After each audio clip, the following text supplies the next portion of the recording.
Hi, I'm Angela Fair. My channel here is all about helping you to become your own favorite watercolor artist, and I believe we do this by cultivating a mindset of curiosity, experimentation, and play. As I've been painting lately, I've been all about play, and I've been exploring some brand new colors. These are, well, you know, I shouldn't do this to myself. Whenever I buy new colors, I buy like 7 or 8 of them, and then I have to figure out how to incorporate them into my painting practice. I don't believe in swatching colors. It's something I very rarely do because I want to know how to use a color based on how it performs in a real life painting situation. So I like to buy a new color, use it to obsession, and really get to know it instinctively. I want to show you today these granulating colors from Schmincke. These are a line of, actually Schmincke has several lines of granulating pigments where they've taken colors that granulate and separate and flow to create these beautiful complex color mixes. And I love colors that do this. They're so much fun to work with. I want to just give you a little look at how I test out these colors and get to know them so that I can bring them into my paintings. I'll be listing all the supplies I'm using in the description below the video, so you can check that out as we wrap up. Don't forget that you can follow me on Facebook and Instagram as well. I love sharing what I'm learning to empower other artists, so you can just really love your watercolor journey, no matter what stage of the journey you're in.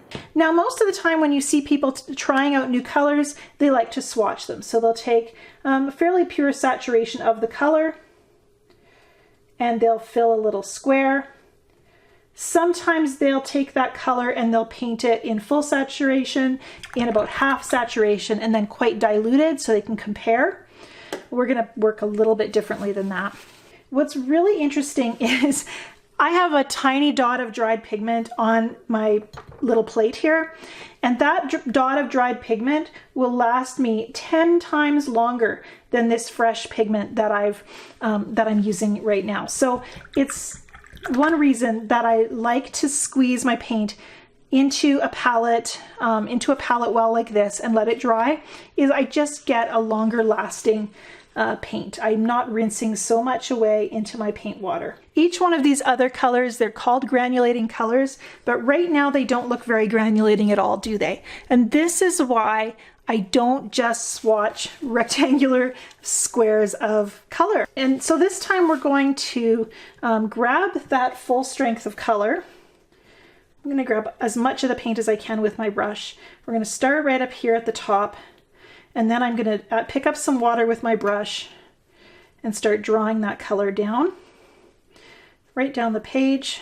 Let's rinse the brush completely, and for this last third of the paper, we'll just use clean water to pull the color down. We're going to tilt our board with a little block so we get some gravity helping us out here as well.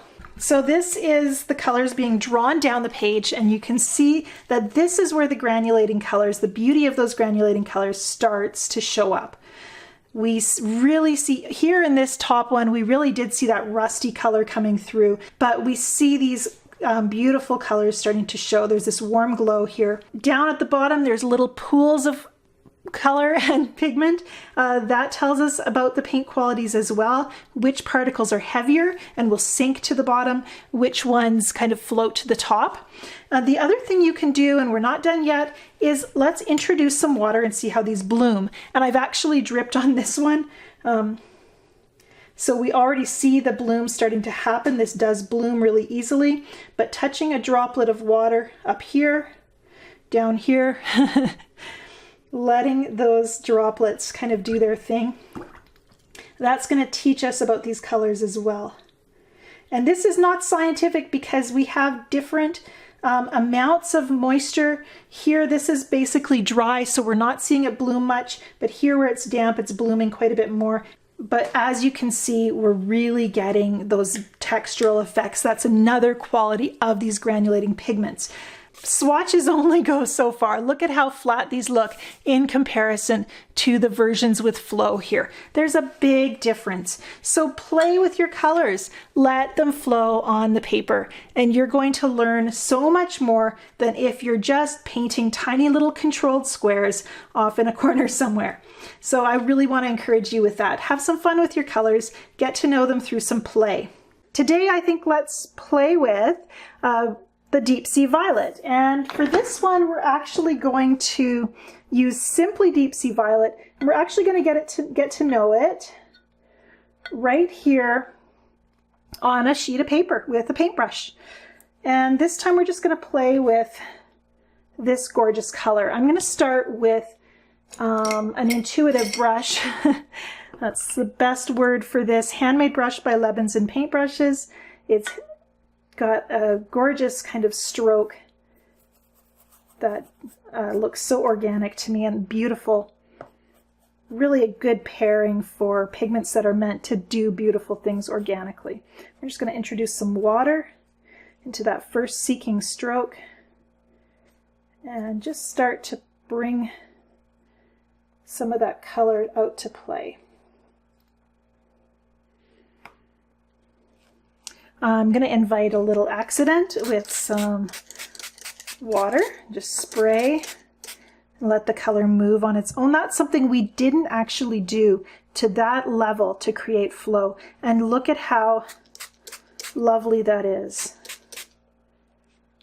Giving it kind of free rein to move across the paper. And we really see, it's interesting because look at how the blue moves and there's kind of a pinky tone underneath that sits still.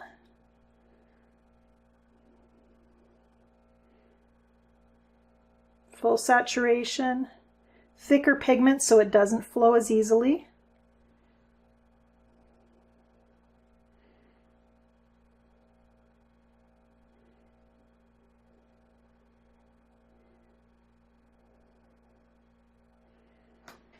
Bringing in some moisture and giving this color a chance to flow. Right now we have highly diluted pigment in this area of the painting. We also have heavily saturated and thick, heavier pigment in this area here, and they move differently. They're going to move differently depending on how wet the paper is, how dry it is.